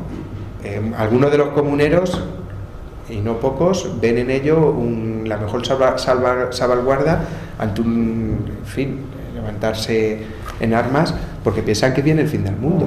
O sea, existe el milenarismo, como había existido en otros muchos casos. Y bueno, podríamos dar detalles de todo tipo. O sea, es que es hablar de lo mismo, es que hablar de política y religión es hablar de lo mismo en aquella época. Supeditación, no supeditación, eso ya forma parte de la interpretación. No apunte solo el después de también la cabeza. Un tema que sería muy interesante es todo el tema de la modernidad. Creo que uno de los grandes problemas de la actualidad es que puede pasar, y sé que es una cosa más teológica, pero el tema de la igualdad, a veces se confunde la igualdad con el igualitarismo. Es una de las grandes tragedias de la sociedad actual. No es una cosa de la igualdad, otra cosa es el igualitarismo. Porque un tema interesante sería todo el tema del antiguo régimen, el tema de la desigualdad. Es decir, ya en el Génesis aparece la igualdad. Hemos logrado esa imagen, semejanza. Hombres y mujeres. También hay una declaración fundacional que luego el cristianismo la asume al 100%. En una época que era el mundo grecorromano donde había una gran esclavitud. Es interesante este principio y la relación histórica que luego se produce en el antiguo régimen y con la modernidad, que medidas se termina fructificando al final, termina generando la confusión entre igualdad y igualitarismo. Pero bueno, esto es una deformación más filosófica, más teológica, yo creo, que fin, no lo sé, esto habría que hablarlo. Sí, bueno. Es un tema distinto a lo que estamos hablando. Ver las bases, efectivamente. Lo que ocurre es que al final la Biblia era una fuente de legitimación, ¿no?, en aquella época. Lógicamente, por lo que decíamos, por la simbiosis entre trono y altar, y porque hablar de política es hablar de sociedad, es hablar de religión, es todo lo mismo, ¿no? Entonces, claro, cuando existe algún movimiento igualitarista, permitidme el término, que sé que no es del todo correcto, también lo buscan en la Biblia. Y cuando es lo contrario, también lo buscan en la Biblia, porque es un elemento, es lo que al final intentaba señalar. En cualquier sociedad tiene sus elementos de legitimación que se convierten en lenguaje, pero en ese uso del lenguaje muchas veces se pierde cuál es la legitimación de último término, ¿no? O sea, ¿qué queremos decir? Es que vuelvo, no me resisto a la cuestión, ¿qué es democracia? Es que democracia, por un lado, que es el cumplimiento de las leyes, se ha venido a identificar con eso. ¿Es simplemente el voto masivo y de cualquier modo? ¿Eso es democracia? ¿No lo es? ¿Qué es? ¿Hasta qué punto lo es? En unos y en otros, ¿son ambos? Claro, ¿cuál es el riesgo? Y ya por analogía, cuando se difumina, cuando está todo tan difuso en la utilización del lenguaje político, como el servicio a la corona, pues que todo es interpretable y todo es defendible. Y ahí ya, insisto, permitidme el término en cierta confianza, es cuando tenemos un cierto lío, ¿no? Que es lo que ocurre a principios del siglo XVI, si todo está amparado en el servicio a la corona, todo puede ser válido. Si no existe un canal único, si todo es democracia, todo puede ser válido. Pues sí que hay una diferencia, que es que la corona existía, quiero decir, era una serie de instituciones, etcétera, había ahí una referencia material directa, conocida por todos. Otra cosa es, digamos, quien estuviese, por decirlo así, al mando. Y por otra parte, todos tienen una misma idea del bien común y más o menos de cómo funciona la sociedad que está abocada a ello, al bien común material, porque, y un poco en relación con lo que se decía antes, porque la teología y también la teoría política digamos, atomista distingue entre distintos dos tipos de bien común, que uno es el inmanente, que desde luego que es el de cualquier comunidad, que está abocado a un bien común trascendente, que es la salvación, sí, pero digamos que incorpora al anterior. Pero en este caso no hay lugar a que se distinga, quiero decir, es que todos están luchando por un mismo bien común, aunque estén enfrentados, y en ese sentido también por un mismo bien común trascendente, aunque, es decir, tienen las mismas ideas en la cabeza y la referencia, digamos, a una comunidad que existe, está expresada en leyes, en disposición, no sé, de estamentos, de posiciones institucionales, etcétera.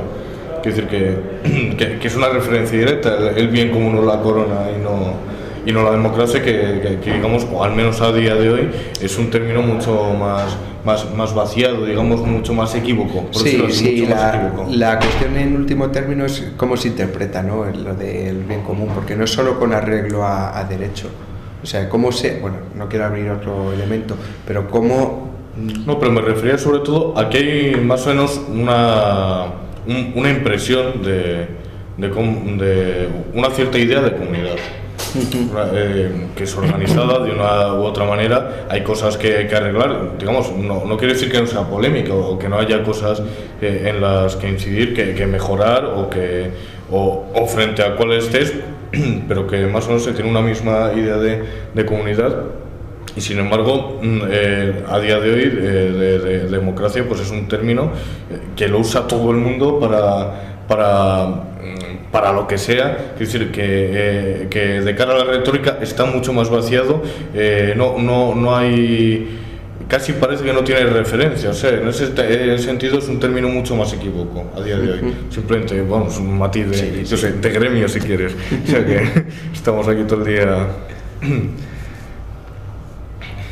Bueno, si no tenéis más preguntas, pues nada, damos por un placer. Charla. Y de nuevo, muchas gracias.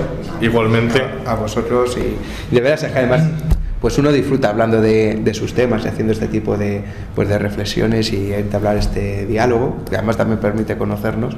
Sí. Así que, aunque yo estuve en una charla que organizasteis de Pepe Nieto. Sí. Nos conocemos de hace un montón de años. Estabas por aquí sentado. Estaba por aquí. Sí, me acuerdo. Comentamos que estabas... Sí, me parece que comentasteis que estabas estabas mirando algo en Simancas. Sí, bueno, con Simancas, con las comunidades, me interesa el tema de las comunidades de Castilla. No sé si estabas precisamente con el tema de... Lo que pasa es que voy tan despacito y ahora como... Claro, eso cómo está, pues yo personalmente te quería preguntar cómo están los documentos para ver del municipio de Madrid en tiempos. Vamos a ver, o sea, la documentación, bueno, hay una documentación más variada que la que yo estoy trabajando en estos momentos, insisto, de un modo pues, muy despacito, ¿no?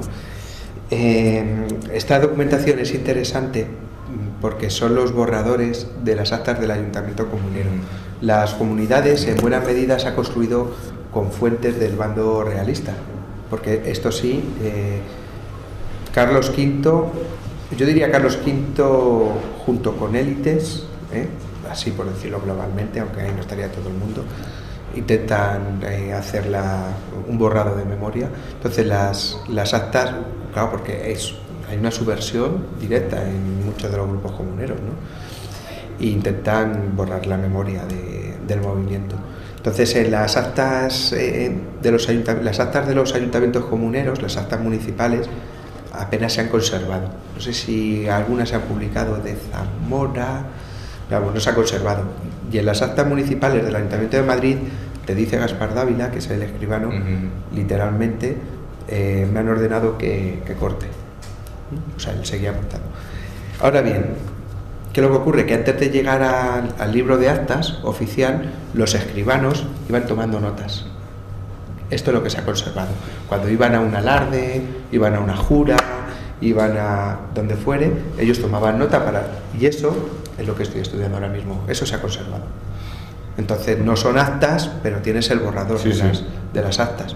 Entonces a mí me parece que particularmente que es una fuente muy interesante por eso, porque si vemos, vamos a ver, la mayor parte de las fuentes que utilizan los grandes historiadores de las comunidades son fuentes que están en Simancas, de Patronato Real, los legajos de comunidades de Castilla, que en buena medida además están digitalizados, ¿no? Y está muy bien, pero son misivas, son fuentes del bando realista.